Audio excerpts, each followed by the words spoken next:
Good evening, everybody, and welcome. Welcome to those who are here in the room.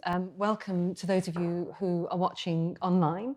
And it's wonderful. We have over 200 people joining us this evening for this Provost's lecture, and it's lovely. It's really lovely. Last year's was totally online, so it's lovely to be having this mix of people together and joining us virtually. It's also lovely to be welcoming today's guest speaker, and a real honour to introduce Dr. Venki Ramakrishnan, who is group leader at the MRC Laboratory of Molecular Biology in Cambridge, and is also the winner of the Nobel Prize in Chemistry in 2009 for his work on the ribosome, which we'll hear more about later on.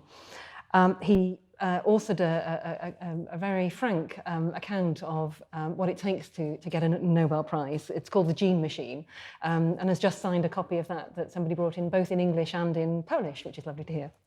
And he's also now writing a book on aging and death, looking at this from a number of different angles, which we'll again hear more about.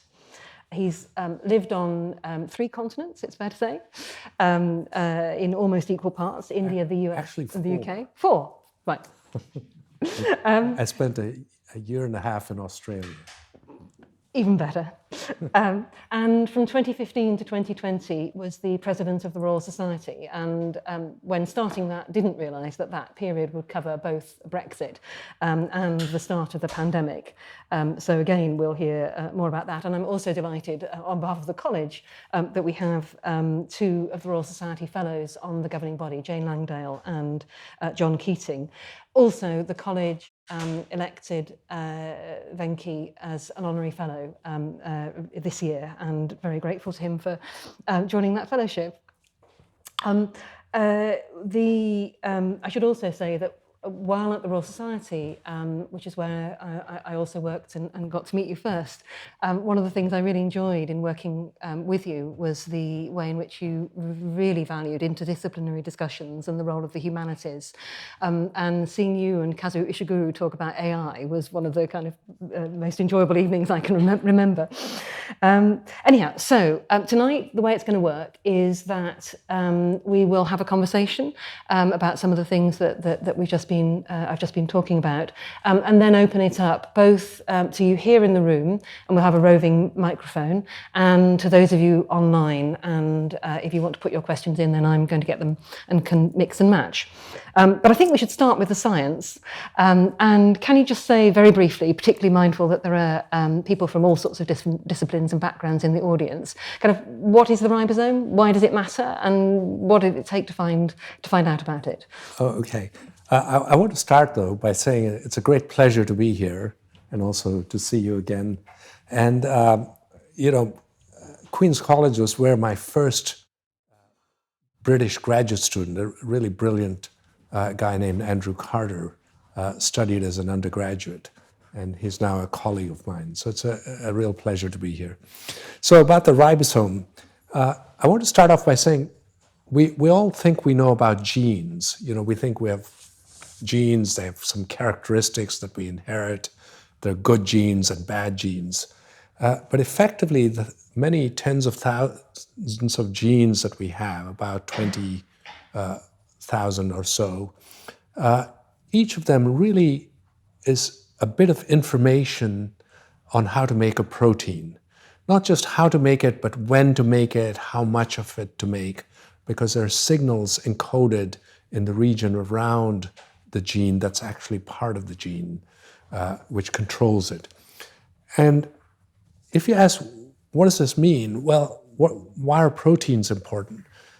Proteins carry out nearly all of the myriad functions of life. For example, the way we see is due to a protein. The way we carry oxygen in our blood is due to another protein. The way we sense heat or touch is due to proteins. The way we fight infections is due to other proteins. The way we remember things is due to proteins. So they carry out all of the functions of life. And to get from the information in the gene to actually make the protein requires this vast, complicated machine that consists of about 500,000 atoms called the ribosome. And what it does is the gene itself is copied into a little segment called messenger RNA or mRNA, which about 2 years ago was very obscure, but now we all think we know about mRNA because of the vaccines. And that piece of mRNA is actually read by the ribosome and made into a protein. And so it's at the fundamental crossroads between the genes and the product that the genes specify. So it's absolutely fundamental to biology. But it's more important than that because it actually predates genes. If you didn't have a ribosome making proteins, you wouldn't need genetic information to code for the proteins. So, in the terms of which came first, probably the first proteins weren't coded. They were just made randomly by the ribosome. So the ribosome goes right back to the early origins of life, before possibly there was DNA, and certainly before there were modern genetic information. And so in that sense, it's fundamental in terms of understanding how life evolved from an early RNA world before the sort of protein, the DNA world that we know today. And finally, ribosomes, because they're so old, have diverged between humans and bacteria, with the result that lots of compounds will bind and block the bacterial ribosome and not bind our ribosomes so well. And the result of that is about half of known antibiotics target the bacterial ribosome. And so knowing about what the ribosome looks like and how these compounds bind to the ribosome is giving us an understanding of how these antibiotics work and potentially helping us design better antibiotics.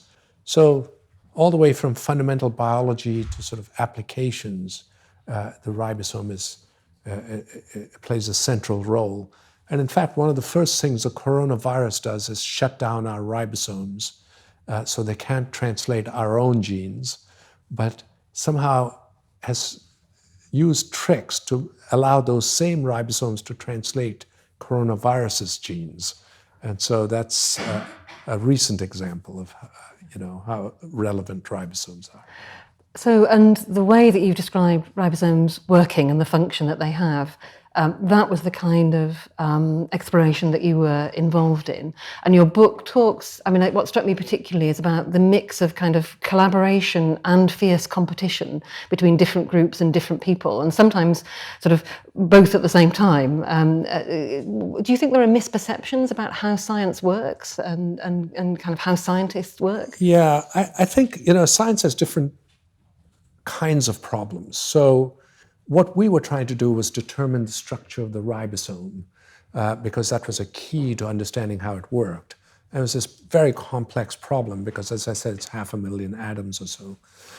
And there, the problem is, it's a little bit like discovery. If you climb the top of Mount Everest, you've done it. Nobody else can be the first person to be on top of Mount Everest and so on. So the importance of being first is key. You can't be the second person to discover the structure of something that's already been discovered. Mm. So there, I think, competition becomes a natural part of it, because if you have multiple groups all going after the same target, they are going to be competing. Not all science is like that. Some science is, where you're sort of studying things that nobody else is thinking about, or you're developing ideas that no one else is thinking about. And you're not necessarily in competition with other people. So I think science is varied. Some of it is highly competitive, where the goals are very clear, and it's quite important to get there first. In other areas, different people might be contributing different parts to a problem, and so it's not so competitive. But even in the competitive areas, for example, there were people who developed tools that we needed to solve these structures, like particular heavy atom compounds. And these people shared it with all of the groups. And not only did they share it, but they didn't expect any credit for it. They weren't co-authors or anything. They were willing to help us all along simply because they wanted science to advance. So you could see how collaboration existed even in this competitive atmosphere. And finally, I would say, yes, we were competitors, but we were also collaborators sort of unwittingly or unwillingly, because as soon as we published something, the other groups would immediately see what we'd done and then, kind of want to get on to the next step, and try and beat us to the next step. So in some sense, we were leapfrogging. For example, Ada Jonat had gotten the first crystals. So that broke a sort of psychological barrier to thinking, the problem could be done. But then, we were, not particularly happy with the way she was progressing with the structure. So then, we had our own ideas of how to solve the structure. So I think there was a lot of leapfrogging going on as well. And over those years and thinking about working in science in the different countries that you've been, what are the biggest changes that you've seen, and kind of what do you think are the challenges for the future about conducting really excellent science? Yeah, so I think, if you look at the modern era of science, dating back from the, say, Enlightenment era, I know that's a particular view, of looking at history, but nevertheless, let's take the assumption that the Enlightenment spurred on a particular kind of science and a way of thinking. Then, that science was very Eurocentric. And it was largely the preserve of fairly well-off white males, okay? You had most of those scientists were from, what I call the aristocracy or landed gentry, or people who had the means to be able to study science. There were very few people like Faraday who came from working class backgrounds. And what you've seen in the last sort of 50 years is that science has become much more international. And, Western science has permeated worldwide so that you can no longer call it Western. Science has become effectively an international kind of science. And all sorts of people are doing it. The other big change is that many more women have gone into science so that they form a significant fraction of the scientific workforce. Unfortunately, that has not expanded to other sort of underrepresented groups. For example, people of African origin, or even scientists from Latin America, I would say, are underrepresented. So there's a lot of geographic and ethnic underrepresentation now, which is quite severe. And the same efforts that have gone into trying to create gender equality needs to be sort of expanded into these other groups. I also think, for example, working class whites today, I think, are going through a particularly sort of difficult time. And, we need to somehow address that. And especially working class boys, are somehow turned off education or not sort of doing well in school and so on. So I think, there's lots of areas where we could become more equitable and provide opportunities. And I think, diversity has, people have argued about what diversity brings, and you can argue about whether diversity strengthens, the enterprise. I mean, the McKinsey report certainly suggests that, although people could argue about it. But one thing that's not arguable is that when you have diverse groups going into science, it does affect the choice of problems. Because whether they bring something exceptionally different to attack the problem, you could debate that. But certainly what they will bring is a viewpoint about what is important to study. An African might have completely different ideas of what biomedical problems are important to study, for example. So I think just from that point alone, it would enrich the scientific. So we'll come back to that, I think, when we come to thinking about aging and death and what are the kind of, whether immortality is a challenge worth directing your science towards. Sticking with the kind of geopolitics for a minute. So you arrived at the Royal Society, and then the Brexit referendum loomed. Kind of what was it like?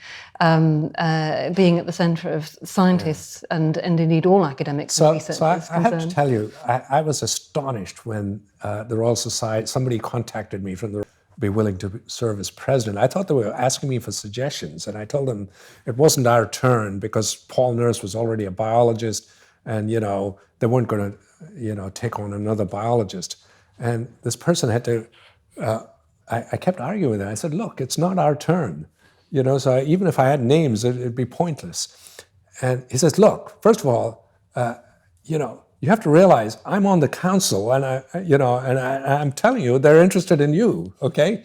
And so I was astonished. And the reason I was astonished is I came here relatively late in life, and I'd parachuted from the US into the LMB, which is a somewhat, self-contained institution, even within Cambridge, okay? And I had no experience of wider issues in Britain, no network of British contacts and so on.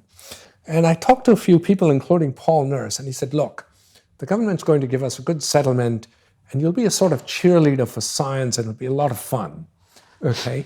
And, so I said, oh, okay, well, it'll be a kind of different challenge, and I'll meet interesting people and so on. Well, I did meet interesting people. But, 6 months into my less than 6 months. Just soon after I accepted, there was the 2015 election, and to everyone's surprise, the Tory party won an outright majority. And so one of their manifestos was to hold a referendum. And so by the time I actually took office, the referendum was well underway. I mean, the campaigning for the referendum was well underway. And this had serious implications because we had extensive contacts with through EU programs with the EU. If you looked at the EU participation in British science, it was a huge fraction of British scientists scientists working in Britain were from the EU. If you looked at entrepreneurship, a huge fraction of CEOs of startup companies or even bigger companies were from the EU. In fact, the newly appointed director of the British Museum is from Germany. So, there was all this intermeshing, and now how is that going to work if we withdrew from the EU? And then I learned about all the sort of bureaucratic hurdles. For example, the Royal Society is a charity, so it comes under charity commission rules, and therefore you can't just say, sorry, I think this is a terrible idea, because they would interpret that as wading into politics and, giving a political opinion. So, you had to somehow have this very narrow path where you could lay out the evidence for what would happen if we left the EU, what would the consequences be, and what, could be the mitigating policies that would mitigate any, sort of ill effects of leaving the EU. And then I think what did help was the fact that I was from the US and wasn't known as, part of the sort of left-wing Guardian reading academic culture in the UK. I think that sort of helped me with people in the Conservative government who were very pro-Brexit. So I would explain it in terms that they could relate to. Like I said, you want Britain to be a global magnet. Well, it doesn't look so great if you then stop engaging from the countries that are closest to you. That doesn't show an international outlook. And also, if you want Britain to be a magnet, you've got to create conditions under which, people will want to come here even after we leave the EU. So I think they could sort of relate to that. They didn't see that I was had this, particular agenda that they sort of identified with academics in general. And so I think it did help to be an outsider, even though I would say it wasn't exactly, what I was trained for or wanted to do. And then it happened. And what do you see as the biggest challenges now in terms of really maintaining the mobility and the access to funding and Britain's place generally? I think one of our big wins was, we had a few wins. One was to make sure that Britain stays part of EU science programs. So we're still part of, Horizon Europe and so on. And so I think that was a victory for us. There is some question about, its implementation on the EU side that I've recently read, but I hope those things will be sorted out. The other thing that I think we did persuade the government, and we had a strong advocate who has now left the government, but anyway, be that as it may, that was to make it more straightforward for us to attract scientists to Britain in terms of getting visas, getting residency, etc., and bringing their families with them and so on. So I think we've tried to lower the barriers to being able to recruit from worldwide, and we've as far as possible maintained ties with the EU in terms of joint science programs. So I think those are things we've accomplished.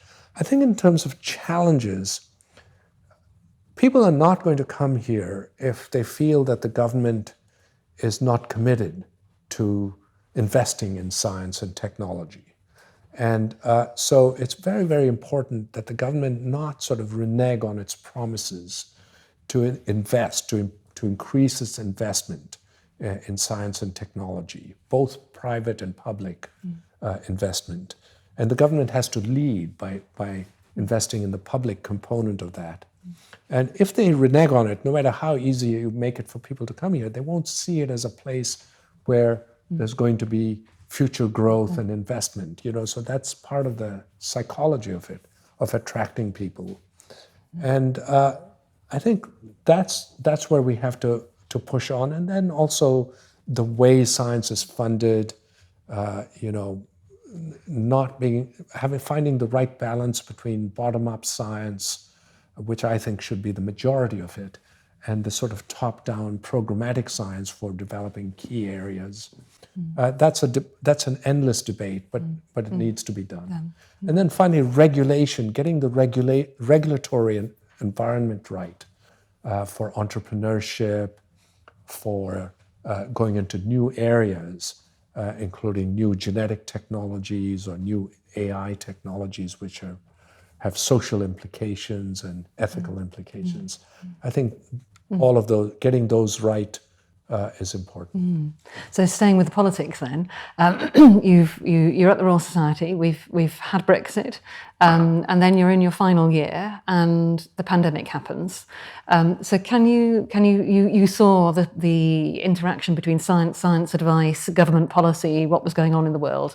Can you say more about that? What worked well, what didn't? Actually, it was worse than that because Brexit happened, but Brexit was not resolved until well after the pandemic was underway. If you remember, it was during lockdowns that these people had to shuttle back and forth during the pandemic between Brussels and London.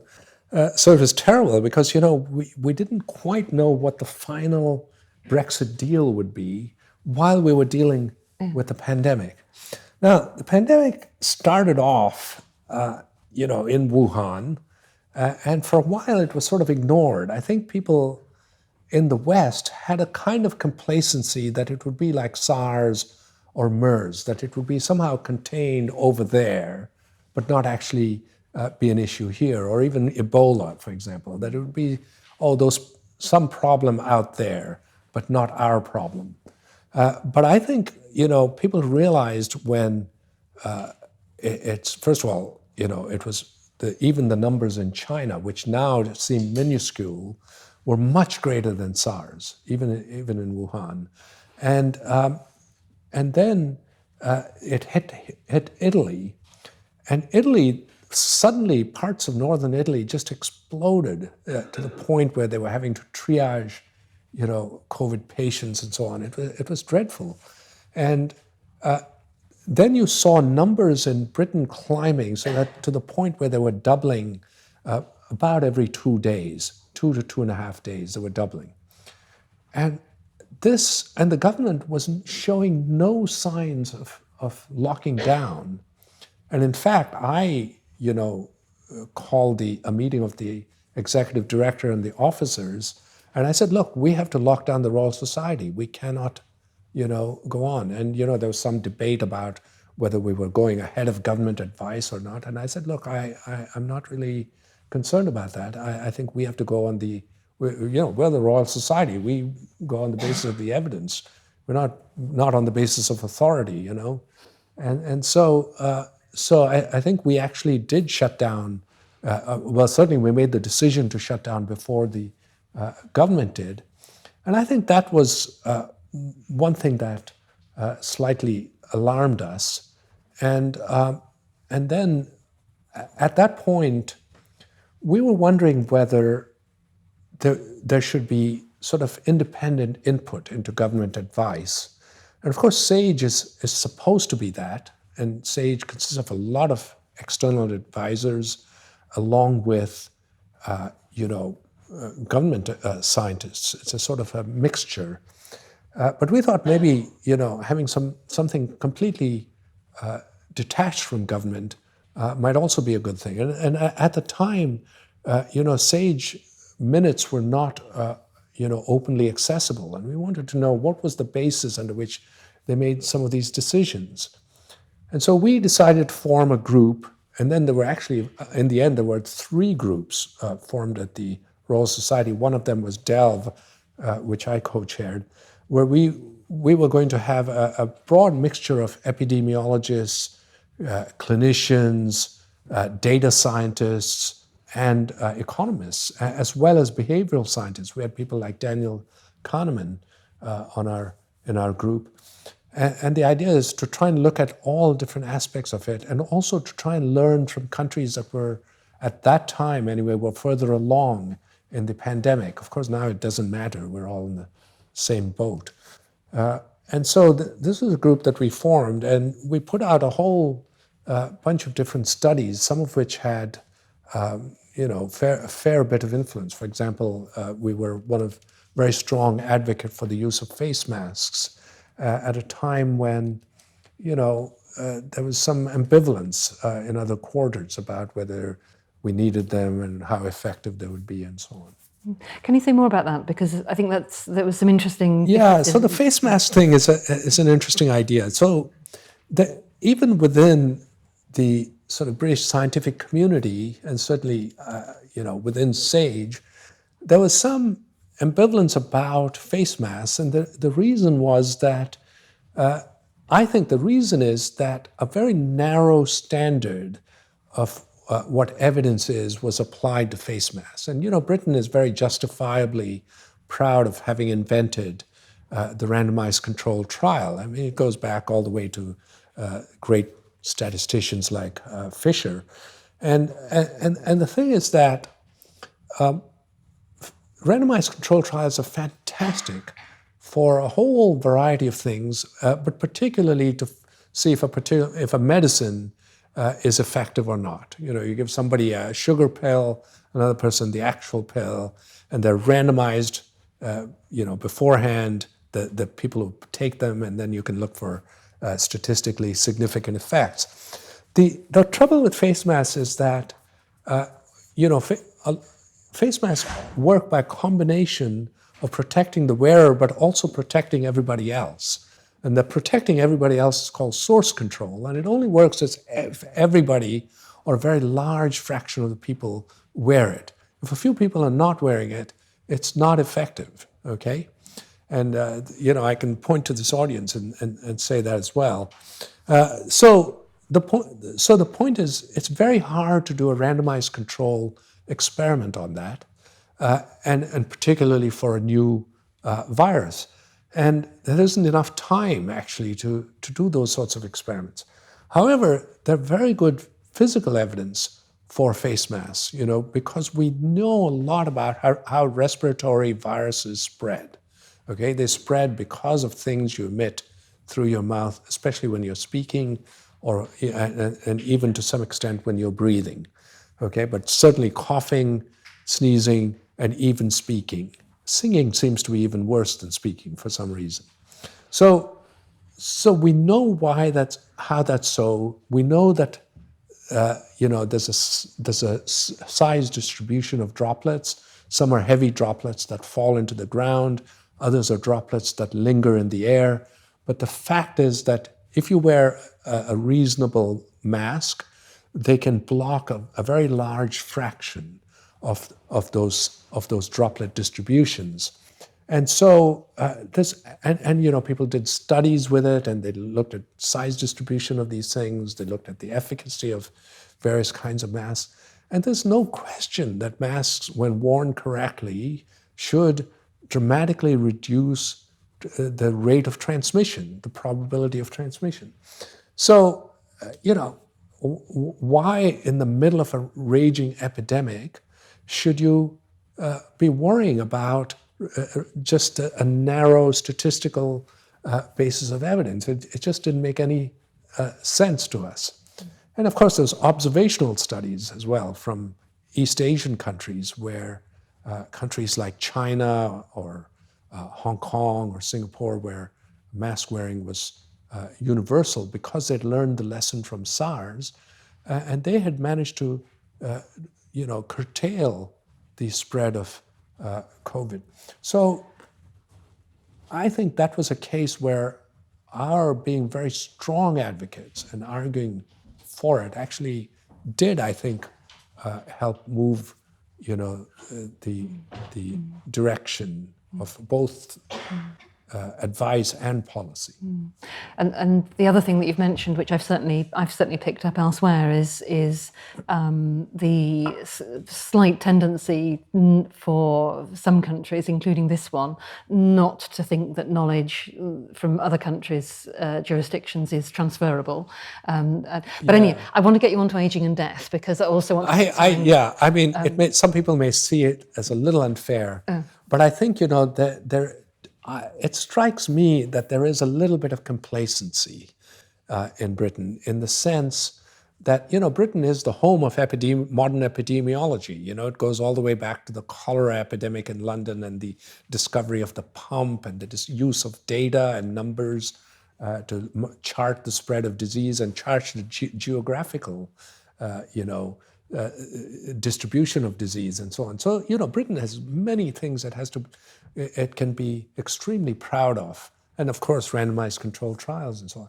But I think what this meant was that, we don't need to learn from, we are the experts. We don't need to learn from these other people. There was a kind of, we know best attitude, which does seem to permeate, some sections of the community. And I think that is a little dangerous, because Chinese epidemiologists were actually trained in the West and trained by Britain and by the US. And the US, of course, learned quite a bit from Britain in the early days.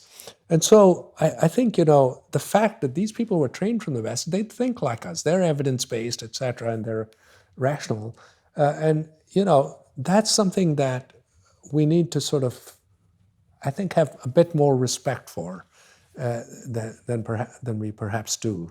And so, for example, Taiwan, if almost shut down the pandemic before it even got started, okay? And because they were extremely rigorous about locking down, about use of preventive measures and so on, to the point that they were able to open up their economy. They were playing baseball games while we were having our second lockdown.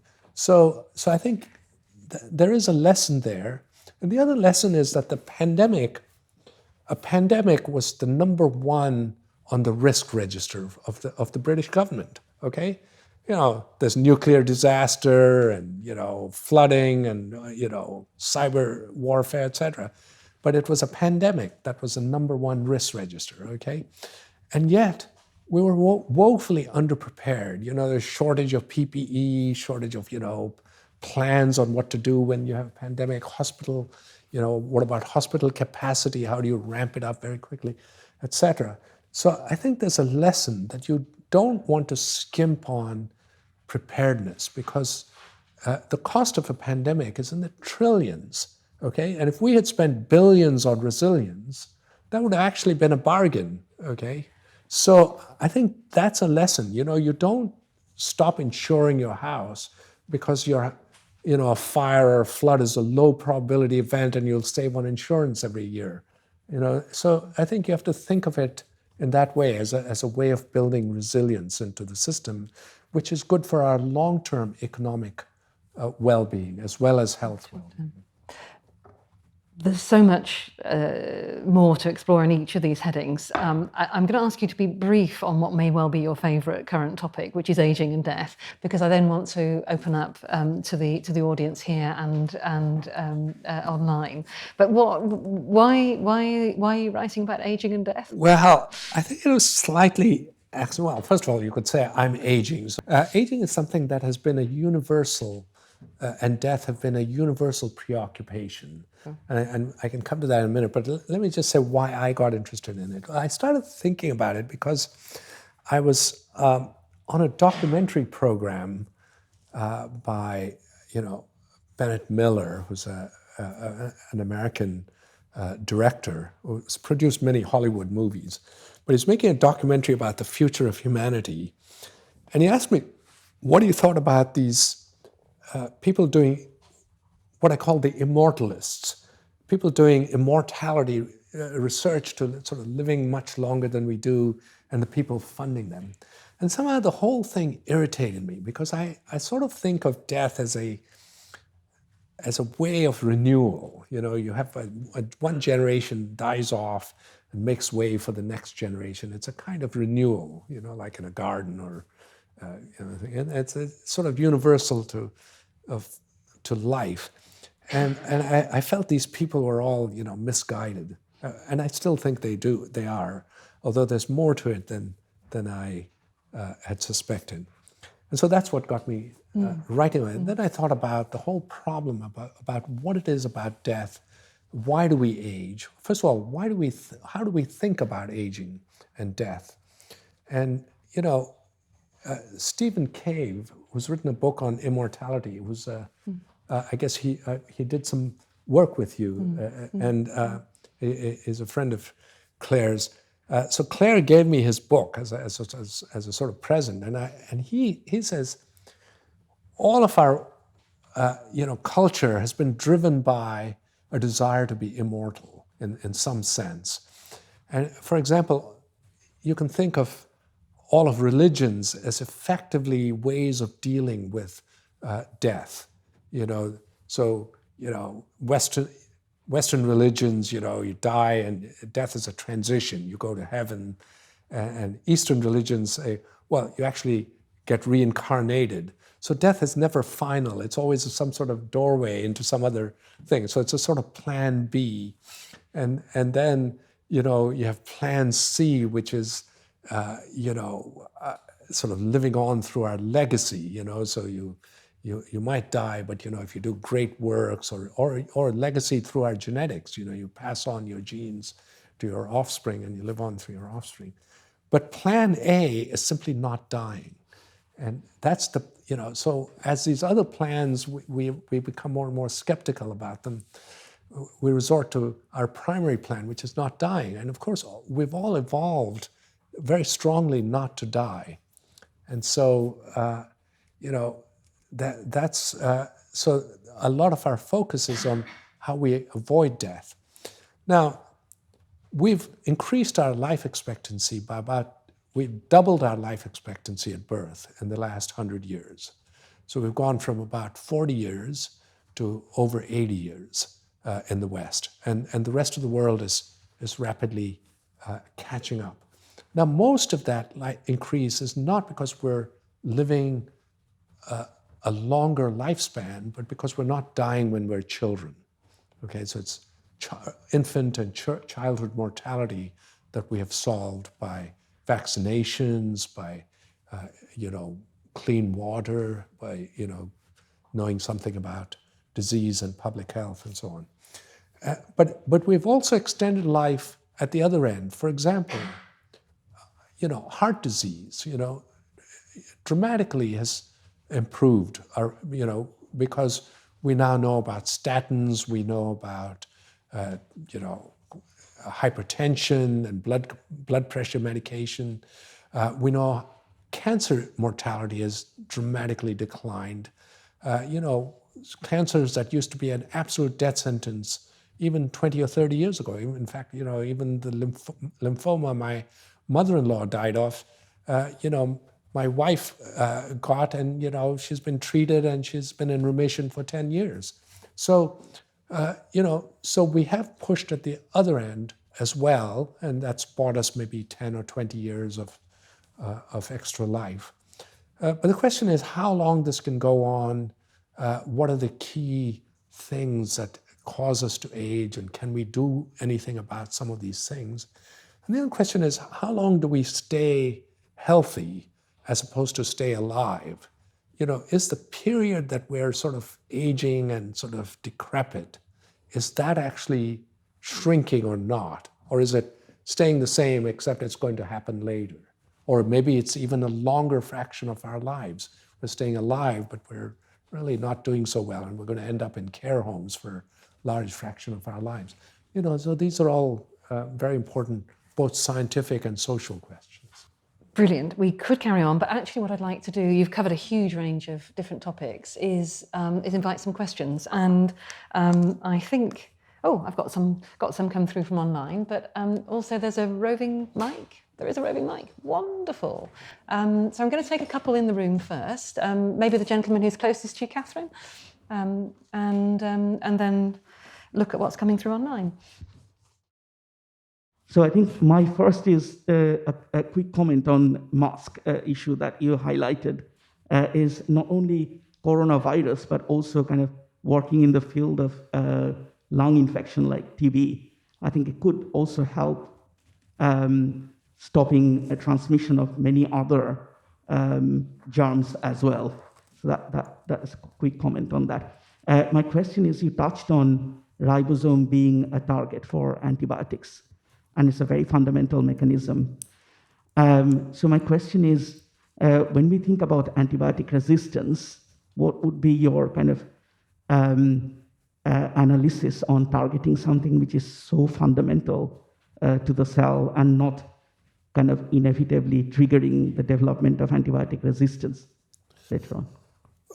Well, it actually turns out that because ribosomal, the active sites of ribosomes are ribosomal RNA, and there are multiple genes for ribosomal RNA, that it's relatively harder to acquire resistance to ribosomal antibiotics than it is to many other kinds of antibiotics, which depend on a particular enzyme which can more easily mutate.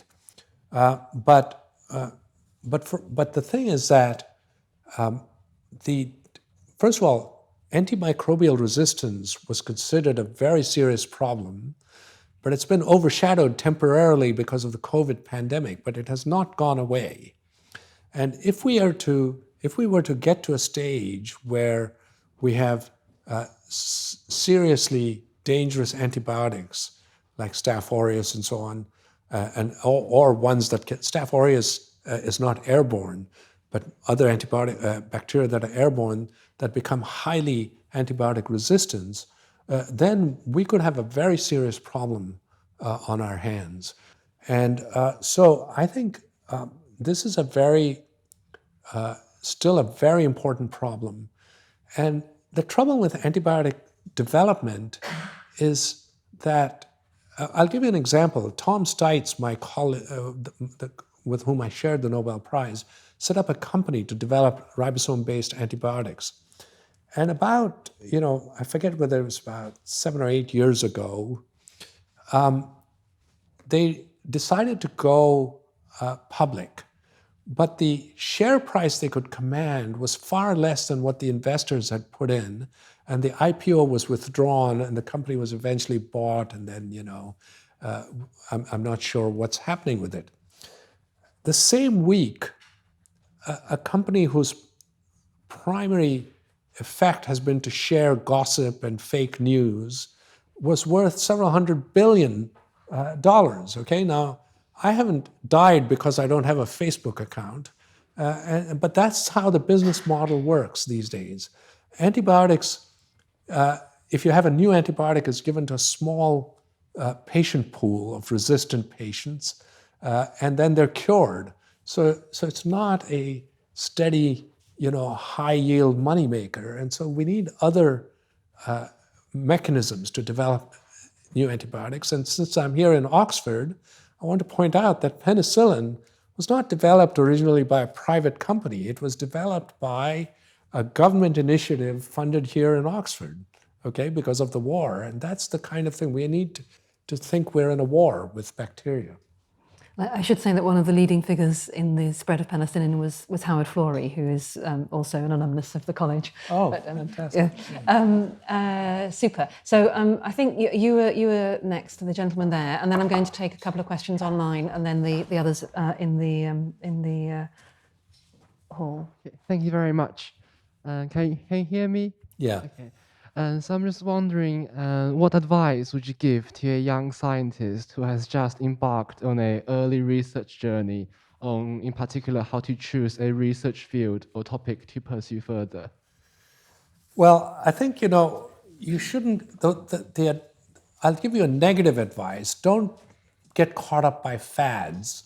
In other words, if some area is particularly fashionable today, it's not necessarily going to be fashionable by the time you train to be a scientist. And if you want to be a scientist, it'll take you many years of training before you start your own independent work. And so what you want is rather to develop a broad set of skills and knowledge.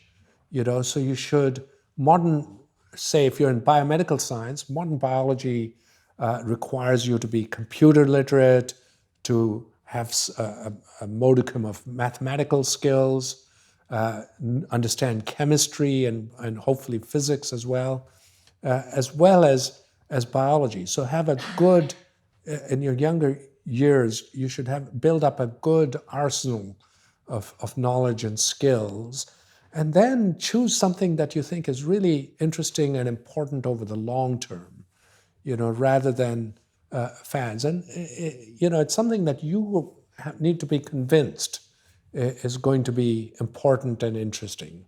And I think that combination is probably key. Thank you. So I'm going to take a couple of questions from online. This one, I'll go for the more provocative one. Given that lifespans are being extended, but not necessarily with accompanying quality of life, what are your thoughts on legalizing assisted dying? Well, that's a very personal issue. And I think that's the kind of issue which has ethical implications. And it should be decided based on, a really proper public debate. I can tell you, I personally would want assisted dying if I found myself, decrepit or having a terminal illness. I would want to be able to avail myself of that. But you can easily see how that could play out into someone who is not doing so well, but really they're enjoying life. They like reading or even just sitting and being contemplative. And, they're feeling social pressure, to, kick the bucket, because they're a drain on, resources, or they're a drain on their relatives, time, or etc. So it's a very complicated problem. And I think we need to have a proper discussion. And if it's allowed, which it is in many countries, including the Netherlands or parts of the US, or certainly Switzerland, then it needs to have really proper safeguards so that, it can happen only under a defined set of conditions, that everybody agrees is okay. Okay. And then there's a Brexit question here, which is, given the concerns that you've expressed about science being negatively affected by Brexit, with the current political disputes about Article 16 and the possibility of retaliatory measures within the EU, do you see science becoming sort of more at risk of becoming a bargaining chip on either side? Or do you think the consensus, because there are benefits to EU countries for good access to British scientists and so on, aren't there? Yeah. But do you think the consensus is sufficiently solid? That I think the one thing that, we did a lot of what I would call science diplomacy. That is, we talked to our counterparts in many European countries, or continental, or EU countries, I should say, because as our Prime Minister reminds us, we are still part of Europe. So, but I think the consensus is that it's really a win-win situation. It is not, that Britain being part of Europe-wide science programs is a benefit both for people in the EU as well as for people in Britain. And so it's really of mutual benefit. It's not in anybody's interest to torpedo that agreement. So I can't say how politics will play out, but I very much hope that it won't be a bargaining chip if, there's trouble in other areas like trade and, areas of the economy. Okay, thank you. So I think the speaker there, please, and then the gentleman over there. Good evening. Thank you very much for being here. It's been amazing. We could ask you questions for the next hours, I guess. I have two questions, but I know we are short on time. I'll try to be fast. The first one is, what role do you think the geopolitical circumstances played in the way we dealt with COVID? And do you think that if political leadership had been different at the time, the circumstances would be different now? And the second one is more of a philosophical one and touches upon death. And it feels like death has been eternally a very poetic inevitability that unifies humanity in some ways.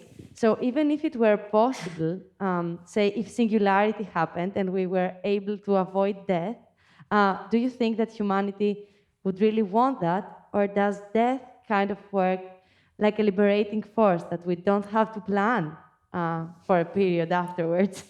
Yeah. So both are very good questions, and both are rather pointed, I should say, questions.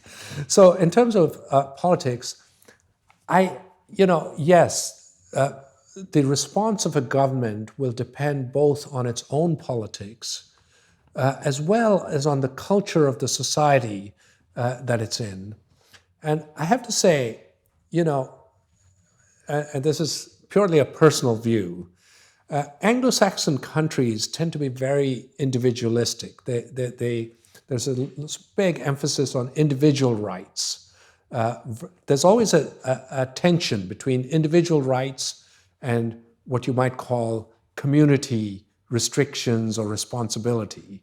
And Anglo-Saxon countries, I think, have a long history of championing individual rights, which in many situations is a great benefit, okay? But when it comes to things like a pandemic, it acts against it. And it's not surprising that the US and Britain have not done so well. Now, if you were sharp, you would point out that Anglo-Saxon descended countries like Australia and New Zealand have done rather well, okay? So clearly, it's not some, written in cultural sort of behavior written in stone.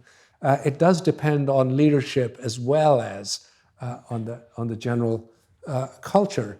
And I do think that perhaps, things could have been done earlier. I think, this whole idea when there was a temporary lull last September, there was no vaccine yet, okay? And there was a temporary lull. The virus was still, had not gone away, and it was still raging in other parts of the world. And, people were saying, having programs like Eat Out to help out, and, you had, things like mask wearing was down again, etc. And, people were mingling again without precautions. I think that was rather cavalier, and I think that's where the government could have led, was by better messaging. Even with masks, even after they required masks, it was almost like, oh, well, the scientists are telling us now, and maybe we should do it. It was sort of I would say, a lukewarm, inconsistent messaging. And then finally, when the messaging became stronger, people were saying, well, wait a minute, 3 months ago they said one thing, now they're saying this thing. So it does create that sort of lack of, consistency. So I think that did play a part. So I think politics always plays a part in policy. And then the other question you asked about death, I think, there are a couple of worries. First of all, if you provide, ability to extend life, first of all, who do you think will get it first? Okay? It'll be the rich people in the West who will get it first. And let's say some of it involves genome modification. For example, if you have mutants in worms and flies that allow them to live twice as long. Now, this could say, well, actually, if you change your genome and have this variant of your gene, you could live significantly longer. And let's say in the future that becomes legal and allowable. Who do you think is going to avail themselves of that technology? And what, people might say is you'd get a two-tier humanity, people, and that's already true, you're in the developing world, your chances of living to 80 are not great, okay?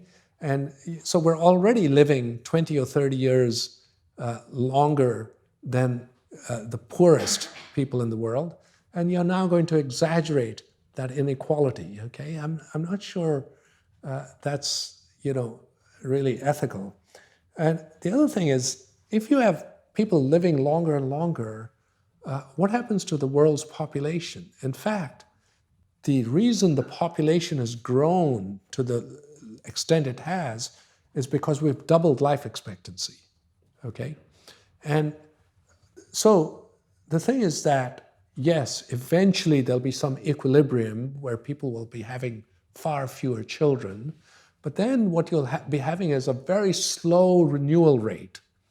And effectively, I think, real change in ideas and culture comes about because new generations are constantly pushing and rebelling and, changing. All these new ideas, even about what we consider to be moral. In 50 years ago, homosexuality was considered despicable and disgusting. But it was okay to, carry on with, 16-year-old women. That was okay. And now we think of it as exactly the opposite, okay? We think consent has a certain meaning, and, anything that's actually informed consent among adults is okay. And so we've got a completely different view of morality. But that happened because young people challenged assumptions. And young people are always the ones who are being sort of challenging the status quo and regenerating and changing. So I'm not at all in favor of, this quest to sort of live, longer and longer. I was going to, there were a stack of questions here, and I've got more on the tablet, but actually that is the perfect place to end because we've got a lot of the young people that you're talking about here, and in the college, and that's very much what the college is about. So I think it's a fantastic note on which to end, with that sense of what you're bringing, what you here are bringing, and will do to change the world. That was an amazing array of things that you've covered. Thank you so much. It's given us all sorts of things to talk about afterwards. Those of us who are here can go for a drink. Those of you who are at home or wherever you are, I hope you enjoy the rest of your evening and go off and talk with others about what you've heard from this discussion. Thank you again to one of our newest Honorary Fellows, but thank you very much, Venki, and we should say thank you.